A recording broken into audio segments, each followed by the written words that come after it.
Alright, welcome back to Realm of the Mad God. This is our Priest PPE. This is episode 8. When we last left off, we exalted our Steamworks. Per our prior agreement from like episode 4 or whatever, or at least your guys' episode 4, I am going to be doing a little O3 guide. For this, I'm thinking that I'm just going to show each of the mini bosses some relative phases they do, some things to look out for, and at the very end, the very last one, whatever it is, we'll actually go through the O3. There are some phases that we could show to like look out for. I'm gonna probably show the most dangerous ones. They're gonna be pretty much identical, pre-exalted to exalted. Just the exalted version obviously does more damage. That's pretty much it. Like, oh Jesus, that scared the shit out of me. Like, there's some things different, but by and large, how you deal with each phase is roughly the same. And do keep in mind that we're playing on a priest. I'm at a pretty far range. The way you would deal with this for melee is different. But yeah, we're going to get into it. 88% on the realm. We have a sword rune, but I think someone else has it anyways. Yeah, we're hoping for, a really easy way to do this would just be to get all 4 mini bosses in a row. That's not going to happen. We're going to probably get like 9 bases before we get a Dammah. And if we end up along the way see phases like Crumple or Fate that I really want you guys to be aware of, we may end up emphasizing it multiple times, or, we won't. But yeah, if this isn't terribly informative, if it doesn't end up being useful, then that sucks. Really, the purpose of this is just to kind of give you guys a general field guide to like common dangers in the dungeons. But, I'll end up showing the full O3 fight during one of these things. I'll probably play it pretty lazy. I'm not going to be, like, hyper-aggressive or anything because, 1, as I've talked about in previous videos, I'm a terrible multitasker, and 2, the average, like, introductory player isn't going to be sitting there going for, like, top damage. Really more the first one, obviously, about me being lazy. But the average player isn't going for top damage, so, I'll show it from a safe distance. As for what classes I would recommend you start O3 on, really, you could go Priest. I don't personally, it's fine, there's nothing wrong with that, but one of the biggest obstacles you get early on is Celestial, and you're silenced to that. So, I don't know, Priest will be good at getting you alive and keeping you towards Celestial, but it's not really good at, like, that. So if you're going to struggle with the Celestial phase, then I would highly recommend that you bring a Knight or a Paladin. Warrior is a very strong option because if shit hits the fan, then you have an on spacebar where you can run. One of the biggest dangers that you get early on with O3 is his chase phases. So Warrior is a really good way to have high defense, high health, and to make sure that you can safely sprint the fuck away from him. Alright, let's see what our first mini-boss is. Beisa. Fuck. Okay, so here's something right away we're going to start with. We're going to start with the minion clear. Beisa minion clear is not very melee friendly. A lot of these things tend to jump at you. Slow is pretty useful here if you have any way of keeping them slowed. If you're in like a small group, just be careful. Wouldn't recommend pushing in on these things if you're like new. These things are really jumpy. Those minotaurs are exceptionally dangerous. They can insta-kill you if they're not slowed. I've lost a couple melee PPEs to that. This isn't really too bad, though. Each minion clear for these 4 wings has 3 rooms. By the way, if you're not aware of this at all, if this is the first time you're seeing this, first off, fake fan. Second off, 4 mini-bosses before the actual O3 fight. They are cardinal directions. Beisa is to the right. Up is Leucoryx. Left is Gemsbok, and down is Dammah. Dammah is considerably easier than it used to be because people finally know what they're doing. This is a shiny banner for you, inshallah. Yeah, oh my god, that would actually be sick. I really like the color purple, so that would be goated. Yeah, so generally, the minion clear is pretty easy. These guys can drop pieces of the Bard ST set, but it seems really rare, or I'm unlucky, which I've talked about in the past. I do have pretty bad luck when it comes to items that drop from regular enemies. I feel like I don't ever get those. This third room in particular, you're going to want to be very careful for. Unlike the others, it forks in 2 directions, up and down. So be careful when you're going up because some minions can be dragged in from the bottom side and they can pop you. Other than that, this area is pretty easy. Like all the other ones, it's some free fame for you. You kind of get to de-stress a little bit before you get your shit pushed in here. Yeah, and don't sweat it, by the way, if this is like difficult early on. This is a very hard dungeon. Seeing someone who's been doing probably an easy 15,000 of these things does make this look somewhat easy. A lot of the thing about this, especially for Celestial, is that I know where to stand. And it's easy to panic. I panicked when I first did Celestial. That's the biggest thing about this dungeon. Don't panic. You can pretty much constantly have an escape route. You can be cornered, obviously. If you get cornered, you kind of gotta bail a lot of the times, unless you think you can ankle break the fuck out of him. But unlike other fights, like the Twilight Archmage, where you're in a relatively confined space and a lot of the room is covered, for a lot of the times, O3 gives you opportunities and means of escape. So that's your big thing. Kind of always plan to have an exit trip. Okay, so to move on to our first mini boss here, Beisa is the most mobile of the four. In fact, pretty much the only mobile one besides, like Gemsbok does some shit. But yeah, he's going to start off by rotating around the middle, and then he's going to break off once we do some damage. This fight is divided into 3 major sections marked by him rotating around the middle. So this first one, we're going to get some damage here, and he's going to do this little like hourglass pattern around the middle. He's going to stagger because we're going to get some damage in. For that phase, if he doesn't do that and you want to get out of the way, you're going to want to stand topside. He throws these stars that paralyze you. This is the other phase. After he's staggered, he will always be damage capped for an additional phase. Holy shit, that could have been lethal. Those orange shots sicken you, by the way. Be careful about that. Night. He's going to rotate around the middle again. We're in the second third. He's going to break off as he did the first time. He's going to chase the group. We're going to get some damage in, and then he's going to switch to his second group of phases. There are 3 of them here. One of them, Disrupt, is pretty shit. So if we end up getting that, I'm going to point that out in particular. If we don't, it's fine. Disrupt, okay. It's always Disrupt. So he kind of lurches around a lot. You really do need to keep your distance, especially as a melee. This one does kind of just take a while. His little minions are going to pulse in and out from the middle along the cardinal directions. So it's important that you're making sure that if you cross along these corners, that they're not there. Here's something else we need to look out for. These falcons start coming out after that first third of the fight. They're going to flash and explode. They will kill you. Do not sit on those things. This is our last third of the fight here. He is going to rotate around. He's going to throw out these green, that's the word, green shurikens. They do slow you. Slow is very lethal in this fight. Here's an example. Because obviously he's a very mobile boss. He's going to do his last 3 phases, strike through. He's going to go from corner to corner here.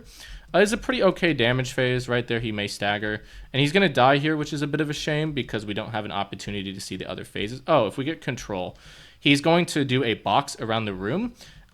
It's very scary to get slowed here, and unlike other phases, the birds actually chase you. So you're going to want to be very, very, very cautious about that, and you're going to want to keep your distance. Control the outside. If you're not comfortable with it, I'd recommend keeping your distance. He does an entire circle, or an entire square, rather, around the room, just going from corner to corner. So we're going to enter the O3 fight now. We will get into this a bit later, but some initial things to look out for. I may end up giving some information piecemeal here. So while we're here, we have these 3 towers in these corners here. What they do is they control how much armor he has.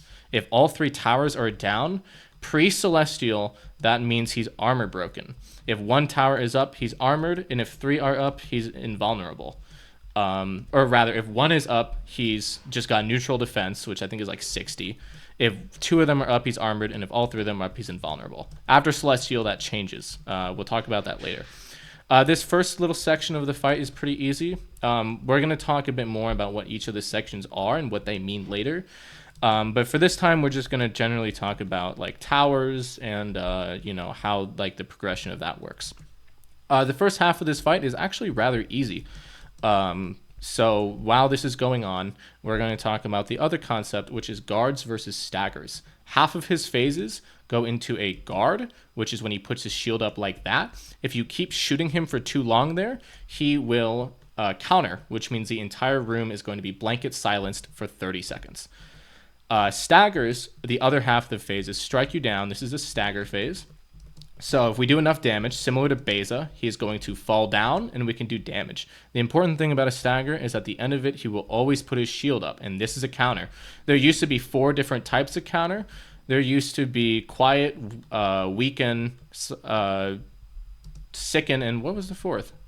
Do you remember? Silence. No, it used to be quiet. Yeah. Quiet. There was quiet, weaken, sicken, and silence. They Really? had 2 minute encounters. Oh, okay, cool. Anyways, they got rid of that, which sucks. I like the sicken counter. But yeah, we're just going to sit here and coast through this last half of the first part of the fight. He's going to go white and do double damage, kind of racist. And that's pretty much it. It's actually not double. I think it's 1.5. Everything in the room does more damage, by the way.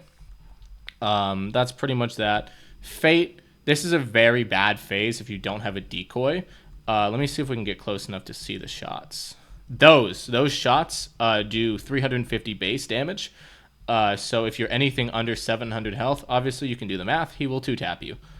That's like one of the only extraordinarily lethal things about this. This is a good phase. This will push us into Celestial here. Should, anyways. Yes, there it is. All right, so the screen is going to go a touch darker. Typically, I would rotate around the room with here to do damage. I'm not going to do that here. Celestial happens in 3 little relative movement bursts. You're going to start down here. He's going to pass by us once, and we're going to come up to either where this tower is, or if there's no tower here, it's this little cross.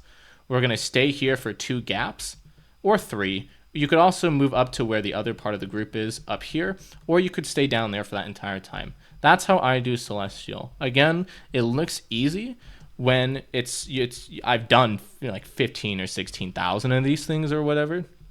And there are different rotations for Celestial. As I said earlier, he is now, barring staggers, he is never going to be armor broken again. He's immune to the debuff and, towers now. If they're all down, he just has base 60 defense. Celestial has 4 different rotation styles to it, but the advantage of the way that I do Celestial is that they're pretty much all an identical movement pattern of here, here, and here. Or you could just stay here now that I get lazy. Here's the last major part of the fight. At around 15%, he goes into heavens. These beams cross the room. There are 4 ways that they do it. Left to right, right to left. 2 sets start on the outside of the room and converge inner, or they start at the middle and move outward. So there's the middle to outward. You can tell which one it is just relatively by the speed. Obviously, the left to right or the right to left ones have a lot more ground to cover, so they move slightly faster. That doesn't really matter. He's about to come at us. A bit of advice, I would spend a lot of this fight alternating between looking bottom left for his chat message. Nice, saw that. Bottom left for his chat message and top right to see where he's moving. That's kind of how this works. You go bottom right, or bottom left, sorry. You see where he moves, and then you go top left to see the map, and that's how you diagram your escape plan. One last thing to mention for this initial fight. After Celestial, he teleports to the nearest player.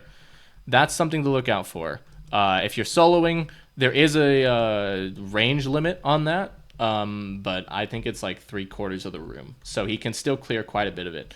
I'm not sure if he can teleport to decoys. Sometimes he does, and I feel like sometimes he doesn't.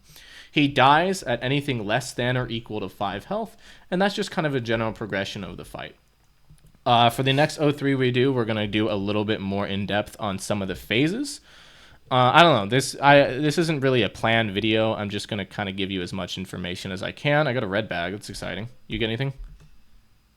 I got 2 bags. Blue. Holy shit.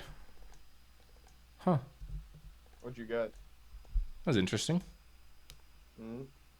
Kusanagi T7 fucking... Oh, look at the prism. T7 attack.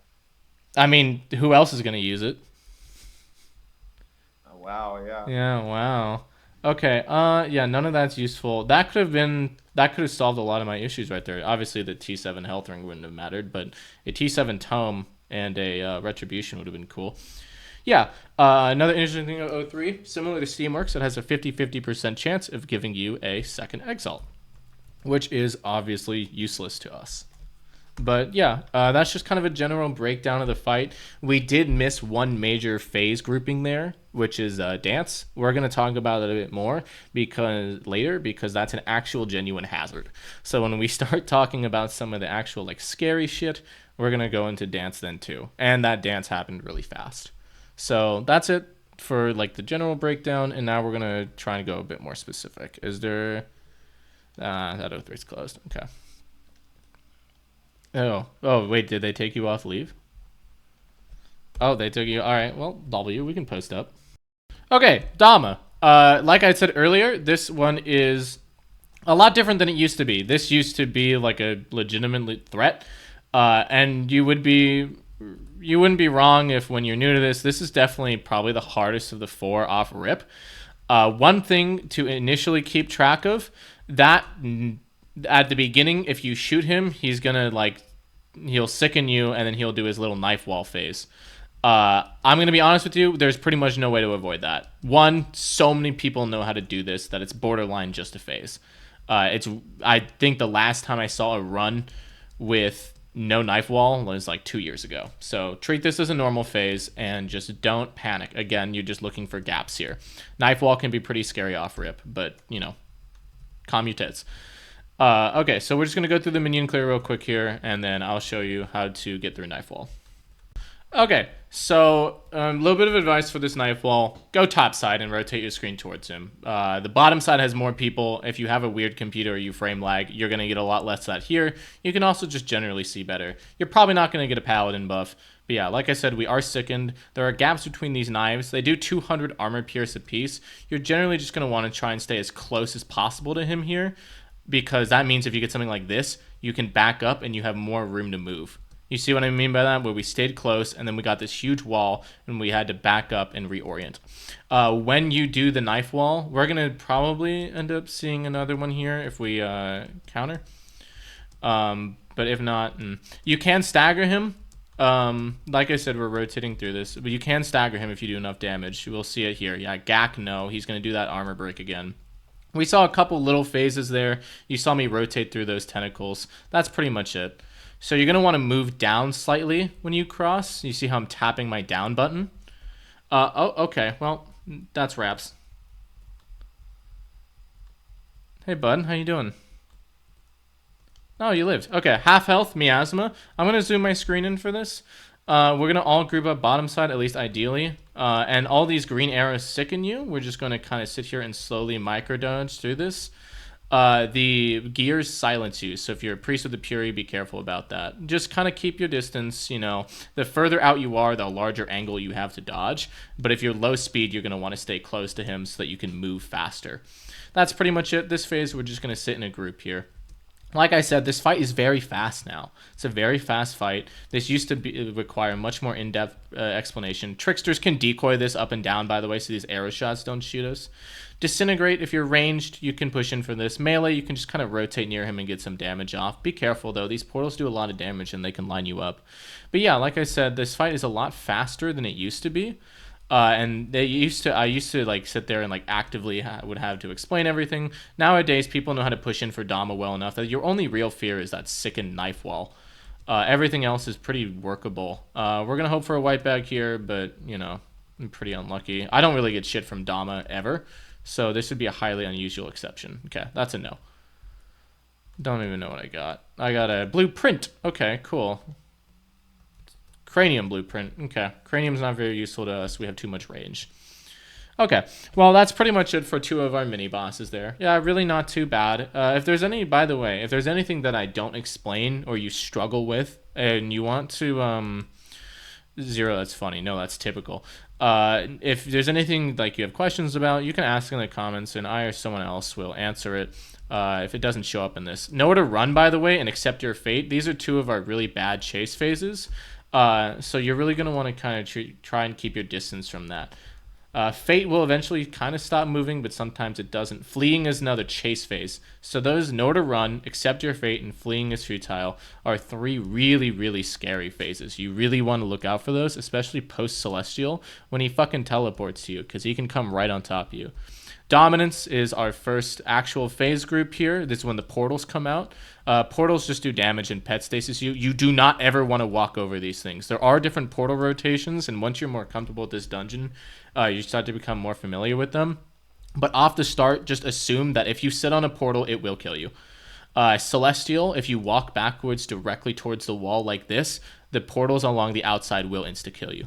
Fury is another bad phase. He jumps, and pre-Exalted he does 2 shots, in Exalted he does 3. Dance is the last little phase group before Exalted. You see he has these little scarabs here, similar to the O2 Dance. They do a lot of damage and are just generally kind of scary. You can really get kind of blocked in. So that's something to keep an eye out for. These things are scary. In order to push from one phase group to the next, you generally, the fastest you can do it, you need 1 stagger and 1 guard. So we push to Exalted there because staggers do slightly more damage to him than guards. Towers are up, and we have nowhere to run. We don't have a decoy. He can be decoyed, by the way, unlike King. Or I guess Umi. Can Umi be decoyed? I think not. No, yeah. Either way, nowhere to run happened. We just kind of kept our distance. Like I said earlier, you need an escape plan for a lot of these phases. A lot of your escape plan, because this room is fucking huge, just really involves staying back, like how I'm doing now. If you want to push in, that's a bit of a different story. Crumple is another chase phase. This one is scary. It's really long, and he's really fast. Those arrows do a lot of damage. If you're going to get cornered, it's likely to crumple. We'll talk about Splendor and some more decent phases later. Night. Why are you leeching so hard? I'm busy. I'm fucking talking. Splendor here, he throws these bombs out that sicken you in an AoE. There is a direction to it. Like you saw there, we went left or right to left, down, up. And then pre-Exalted, that's the end of it. In Exalted, you go back right 1 more time. So like I said earlier, here is our Celestial Rotate. We're going to start low. We're going to move up to here. As you see, there's no tower here. And we're going to stay here for 2 rotates, just kind of tank a couple shots, and we're going to move up here. We didn't move there for 2. We didn't stay there for 2. We moved up. It's pretty arbitrary. It just kind of depends on how you feel. Sometimes you get weird shots where he can kind of blindside you there. I don't really have any good advice for identifying the different phase groupings. I've just done so many of these things that moving up there is instinct versus not moving up there. I generally stay down here for 2 shot passes and then I move up here. What I will say is it's more consistent to stay here for 1 and then move up here. This I found is a more consistent way to do this. It's just I'm lazy. Nowhere to hide. He rotates along this inner thing. Be careful. Nowhere to hide is very, very frightening. If you get cornered, you can get lined up super fast like we would have been right there. I do have some advice for that, but we'll talk about that later. Cosmos. I mentioned this in every single series. If he's in the middle of the room, the cardinal directions are a safe spot. The one risk you have with Cosmos, though, is the phases that follow it, which we're going to get into phase chains in a little bit. If it's not guarded, he will do either one of them. Cowardice or nowhere to hide. If you recognize phase names, this will be easier. If not, don't worry for now. If he teleports you and you're in an immense amount of danger, especially for cowardice. For those of you who do not recognize phase terms or phase names, we'll get into that in a little bit later, just because he has so many of them, and you see he keeps constantly changing phases. Normally, how people recognize it is just 1 or 2 words: panic, cosmos, cowardice, etc. That's just kind of how you identify phases. We nexus immediately there because that's a blue bag and that's useless to us. Okay, so that's just a general overview of the first O3, just summary. We got through phase types. For this, we got through some scary phases and, and some other things like dance. We'll start to talk about phase chains in the next one. All right, we are about to have a brief 2-hour interlude between our O3s. They are doing Shatters in pub halls for about 2 hours. Or at least until I get sick of these. And I figured this would be a really good opportunity. We have an hour clover and I guess a regular one, but we really just have the hour clover that we're going to pop, and we may end up busting out a second one. Obviously, O3 guide video, but we're not going to only do O3s. Obviously, I don't think I'm going to have too much to say during these. Do I think we're going to get something good? No. We're really just here for the exalts. And these runs have been really fast. We did a couple of these earlier today. I'm curious if these are going to be as good. But yeah, oh my god, we only need 18 left. Nice. We're whittling it down. Yeah, we're just kind of here for our mana exalts, or I guess also attack really is the bigger one. Really hope we don't keep rubber banding. That would be scary. But yeah, we could get a catalyst, obviously. That would be insane. Crown would be nice. Even honestly, a tier 14 Morningstar. One of our upgrades would be nice. Mantle too. We have things that we can gain from this. Whoa, that's a far jump, dude. I don't know. I don't feel good about us getting anything, but at the very least, we're still getting closer on our attack exalt, which is really what we're looking for here. And that's kind of cool. Fingers crossed that you end up seeing me fucking scream about something, ideally positively, in the next, 10 minutes of this video. But if not, then we'll just go back to O3s. Hey, blueprint. Okay. Do I already have this? Nope. Okay. Cool. Not really useful. Obviously, there's never any intention of forging on this character. But they're still kind of cool to get, we should actually probably hit a pretty high amount of fame from these too. We may crack 15k, not that it matters because we're already white star, but it still is kind of a cool little achievement to get. It's interesting to be like, oh, look at that. Yeah, cool. Oh, I guess the advantage of doing these shatters, didn't even really think about this, is we're going to have compiled enough footage for episode 9 as well.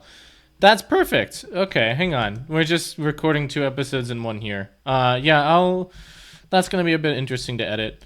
Probably just, yeah. Yeah, okay. Yeah, that's actually great. That's great. All the footage from this is going to be from this episode.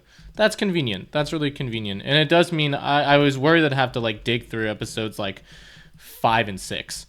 But we should be more than fine to see every single thing that we can from this. It does mean that it's going to, obviously... We're not going to... I was about to say something stupid. I was about to say we're not going to get anything new. But, whatever. It is going to kind of be a filler episode because no matter what, I'm not going to make any progress. I thought I would have to do some extra shatters during that episode. But now we don't. That's kind of what I was getting at there. Oh, no fucking way! Yo, shiny gemstone! Yo, that's sick. Not the right shiny. Obviously, we're looking for Peacekeeper, but that's awesome. Nice. Okay, I much prefer the... I don't know. Hang on, let me backpedal. Let's... I really fuck with the regular gemstone sprite. I like this shiny sprite quite a lot. I really, really like the original. But, it's cool. It's cool. Man, nice. Okay, I was kind of like, wouldn't it suck if we went through this whole... song and dance about doing these shatters and then whoa, got nothing. So I'm kind of nice to see that we got something, and not admittedly the hugest pickup in the world. It's just like a cosmetic upgrade. Nice. It's going on the thumbnail, so who cares. But yeah, nice. Awesome. That's something to definitely get excited about. Oh shit, I had to go run real quick to go bother my cat. Holy shit, that's pretty cool. Nice. So that's going to be a pretty interesting clip. I got a T7 health ring. And a Shatters chest from that. Cool. I mean, that's not useful to us, obviously. We have Deca. Ooh, sorry, I had to go run after my cat there. It's probably vaulted the gemstone too, I imagine. Let me go put that away. That's sick, though. That's sick that we got a shiny gemstone. Means we don't need the regular. We can just put that away. And I have something else I can probably bust that out on. That means the only thing we're missing is Crown and Catalyst. Nice. And I guess for completion, some of the other items. That would have been crazy if that just gave us a fucking Shatters Deca. Oh well. Oh, really? Again, another fucking Everlasting Death. Damn. I mean, I don't really know. We wouldn't really get too much mileage on it. Actually, you know what? No. I'm going to say this. I would quite like a tier 14 Morningstar. We are using the tier 13. No, not me when I lie. We're using the tier 13 on chests and on stagger phases and whatever. Honestly, a tier 14 Morningstar would be cool. And it's just an item from King. It's another item from Shatters that we could theoretically use. That's the video essay. Kind of happy I got that T7 ring, low-key. It's useless entirely because it's not enchanted, so there's nothing it gives us over Deca because Deca can be engraved. But just love the game and getting all the items if we have to consider completion. It's what is 7 out of 20? Yeah, there's a little bit of scale. I think that means, did we start at 0 20? I think so. That means we've done 7 of these things. How many have we done total? Like 12? I'm so stupid. That wasn't even close. I with my whole bussy, I said 12. 8. Hello, ST from a Warlock. Hang on, it can't be the robe because apparently the Realmai Cryo Warlocks are the only ones that can drop this. Yeah, okay, the spell. That's cool though. We've had half the ST set, which I mean obviously means nothing to us, but it is more footage, and this set's kind of goated. I don't think I'd play Wizard anytime soon. I don't like Wizard at all, but you know, it's kind of cool. Anyways, yeah, we got this. Oh, hang on. We got Everlasting Death and this spell. This, if we were playing Wizard, our character would be kind of crazy too. I really enjoy this Spellblade. Throwing it out right there. But I think that thing's really good. And it is really good. I enjoy Spellblades over staves. Oh! Cool. I got another bud. Dude, I still haven't had the goddamn cat. I have the fucking, I'm posted up with the dog. I got the bud. Yeah, I got the fucking shriek from Ori and the Will of the Wisps, and I just want the cat. I want the cat. I got a black cat at home, or at least she's a tabby. She doesn't look exactly like the cat from here, but I've always wanted one of those like pure black cats just because they seem silly. Hey, another ST. Nice, not another progenitor. What the fuck is a progenitor? Like a reproducer? It's like that like r/anti-natalism where they call people who have kids breeders. That shit's insane. Those people need to be rounded up. Oh hey, white from king, white from king. Regular peacekeeper, that's fine. Kind of would have obviously preferred a crown, but that's still it's something interesting. It's fine. It's fresh. I'm pretty sure that was it. If that's the last one, I didn't see any message about a break. Oh, hang on. Ignore that message in chat. There was context, I swear. Me tonguing the old lady down the street. You showed that? I opened my fucking Discord. What's wrong with you? Okay, no, vet rating 1 is still open. Oh, there's only like 4 people in there. I'm gonna assume that that's the last one. All right, well that was pretty lucrative. We got a gemstone and we got some exalts. I did not see what I got. I have no idea. Oh, red. Dire hatred. What'd you get? No mana. Leviathan Majesty. Oh, I got Leviathan's Enchanted. Dire hatred blows chunks, man. I never get the fucking right one. I never ever do. I just want a fucking upgrade. Yeah, I mean you get horn and that's it. Yeah, that sucks. Oh my god. All right, here we go. So Gemsbok to me is easily the most frustrating of the 4. I think given the fact that people don't really struggle too much with Dammah anymore, I think Gemsbok is the hardest. At the very least, this is like probably the one I want to see the least. We can throw out the ST sword. We don't need that at all. Yeah, so this fight's kind of annoying compared to the others. I feel like if I'm going to be at risk of dying to a mini boss, I really do feel like Gemsbok is the worst of them. We do have some tips and strategies to get through it, and it is kind of easier than it used to be because there is no more confusion debuff in the game. So one of the attacks he does that would have confused you now just unstables you. So it's really not that bad. Okay, so when we make our way in, for people who are near the back of the group or have low speed, first piece of advice I give is this middle purple tile right here. Never walk over that because he can teleport to it. He's going to teleport to these 4 corners. What we do is we just stand in this bottom right or left, hello rubber band, and we just kind of hang out here. He's going to ping pong back and forth between these things. The only really big dangers are this green and this red one. Green is the one that would have confused you. Red sickens you. So that's something we're going to be careful of. We have quite strong damage, so we are repeatedly doing like small staggers. And then if you hit him after a stagger, like how O3 guards, he'll counter and he'll slow you. At the about the third of the way through, there's a little rotate phase. There used to be a safe spot for this. There's no longer a safe spot. So you're just going to rotate here along this open gap, and it's going to drop us off right here, and we're going to return back to our corner. So he's going to teleport around. We don't really have to deal with him coming topside with the armor break one. It's not really a big deal. And then the right side silences. If you guys are curious about the 4 debuffs, we're just going to kind of wait for him to come down in this corner. As for what applies to debuffs, as you can probably guess, it's those little ball bombs he's throwing around. Ball bombs was my nickname in high school. At the 1/3 point, we're going to sit here, and one of the coins, you saw the top one there, had flashed gray. That's the one we need to shoot, and we just kind of keep track of this. And I didn't look at all, but if you hit the wrong one, he's going to do this, and we're going to be silent or quieted and slowed for 30 seconds, which is extremely crippling. This can get pretty dangerous, especially because earlier on, he teleported after like a certain period of time or a stagger. Past the coin toss phase, the only time he teleports is when enough damage has been done to him. So if we're in the middle of this counter and we're all grouped up down here because we're not willing to go up because it's harder to dodge when you're slowed, but some people do push him, you risk him teleporting back down to us, and then we all get blindsided and shotgunned.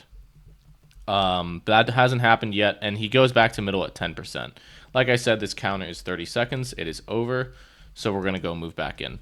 I don't generally follow him there during the counter just because you have less room to dodge, and if you get hit by a sickened bomb, that's kind of crippling.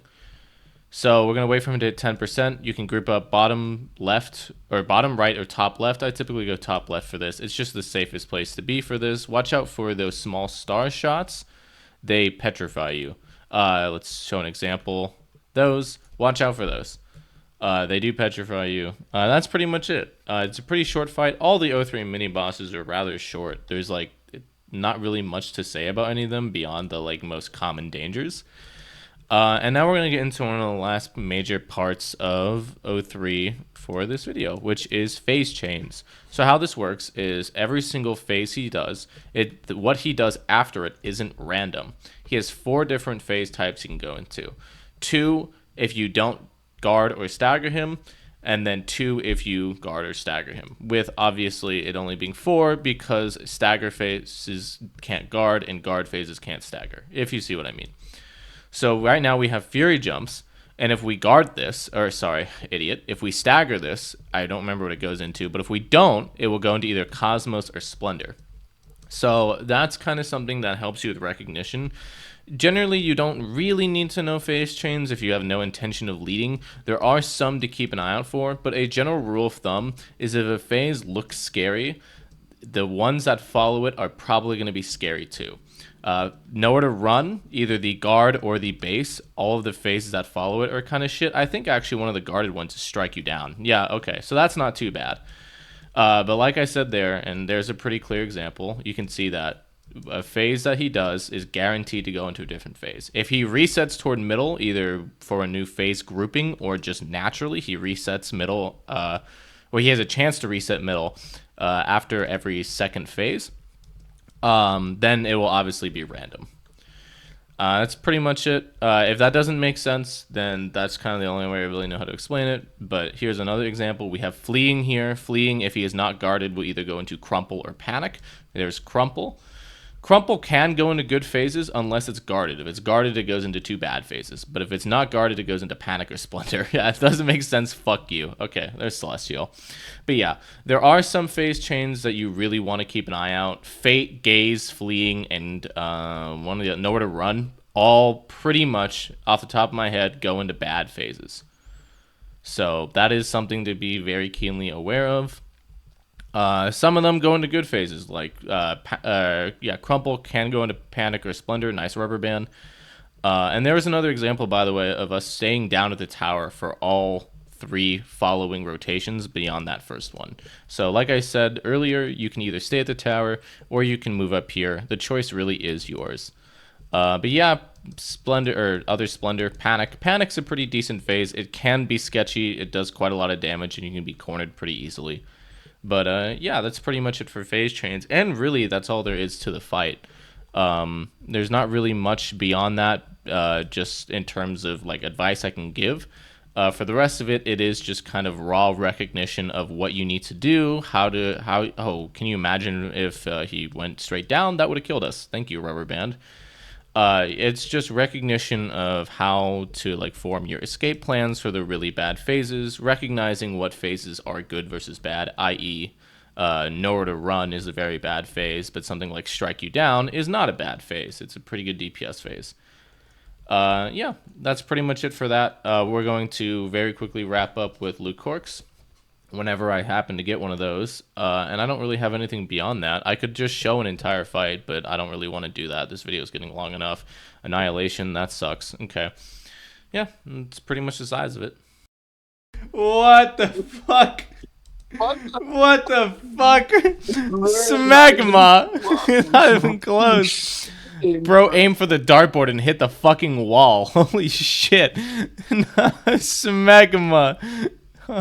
Hope That not. was so insane, bro. What were you saying? Oh, I got the sheath. That's kind of buns. Like, that could have been cool if it was. I saw that it was something useful, and I kind of shit myself a little bit, and then I realized it was not cool useful. It's funny weird, not funny haha. Oh shit! It was a Leucoryx. Okay, nice. All right. Well, Leucoryx of the 4. Let me pause my music. Sorry, Crane Wives. Mommy's got to talk. Of the 4 mini bosses, the clear to Leucoryx is the fastest. At least it feels the fastest to my gooch. And Leucoryx is by and large probably the easiest. I would say this is the easiest fight. He doesn't really do much. He stands at the top of the room, and then it's kind of similar to Beisa. Let's back up a minute. This fight's pretty similar to Beisa in the fact that it's divided into like major sections. This time instead of 3, it's 4. So he's going to start at the top of the room at 75% health. He's going to move toward the middle for the tentacle phase, and then he's going to go to the bottom of the screen and do some extra damage, kind of like 03 with Exalted. Shut up. And then at the end, he's going to do another. I don't know. That was shit takes forever to like decipher half the time. I'm like, you know what? Whatever you say. Anyways, yeah, it's pretty easy, straightforward fight like the other ones. He has some weird phases. We're gonna hope that we get the whip phase because that's the only one where I'm gonna like actually like give you guys a safe spot for. I'm not really much of a safe spot gal. That is one of those things in this. That's one of the only things in this game I will actually safe spot. It's just easier, honestly.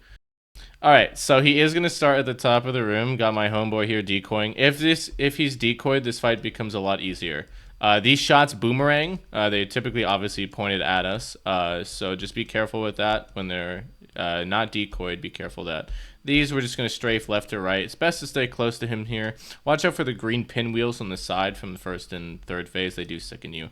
Here's our tentacle phase. Every time these beams slam down, or they get sent out rather, he is going to reverse. You see the orbs coming toward him. We're not going to see a counter. I can single-handedly guarantee you we won't see a Leucoryx counter.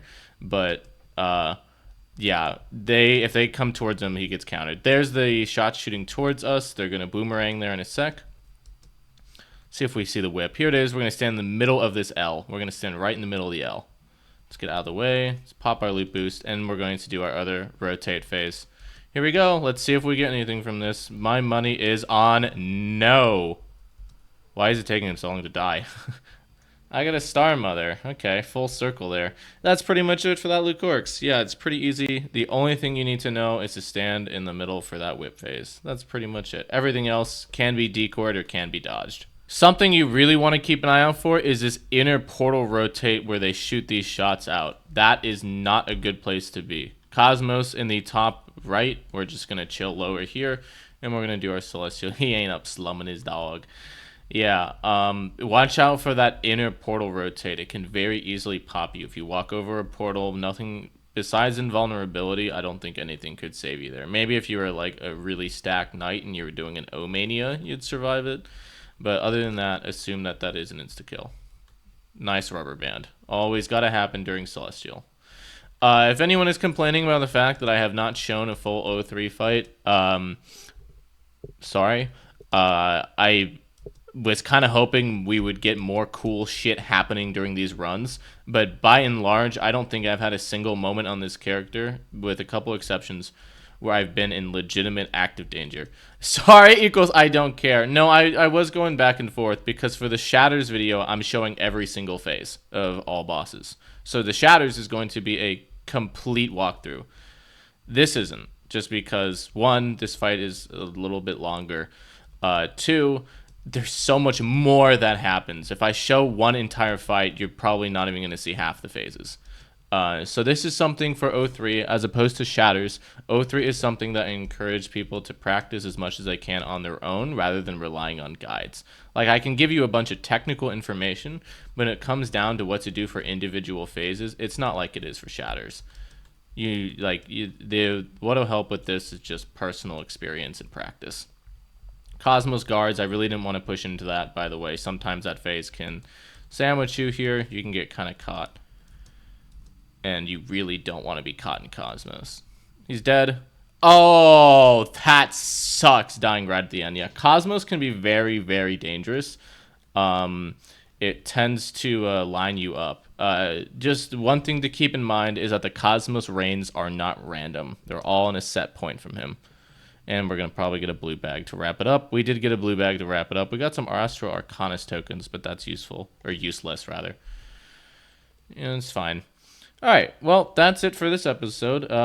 Pretty good. We got a shiny gemstone and a little glimpse at all the mini bosses. I think the mini bosses are really more of what people like. Once you kind of get through the mini bosses consistently, O3 becomes a much easier practice. But mini bosses are a lot easier now than they used to be for O3. All of those fights were really fast. I barely had the time to sit there and explain something before it was already over. O3 is kind of like that now too. For people who are very new and looking into getting into O3, the biggest thing I want to emphasize is just learning to recognize what phases are bad and how to get out of the way when he comes near you. And a lot of that does kind of just rely on you ankle breaking him. But yeah, thank you guys so much for watching. Next episode is going to be our complete Shatters guide. If you have any questions about O3 or anything like that, and you would like to ask, do feel free to do so in the comments. At some point also with my Discord, I'll probably forget to link it in this episode, but I do have a link somewhere. I want to say it's in the first episode of the series, and it's pinned in the comments. If any of you guys are interested, I can go through with my Discord and I can do some runs in there, and I can, kind of show more. All right, well, thank you guys for coming, and I'll see you all later.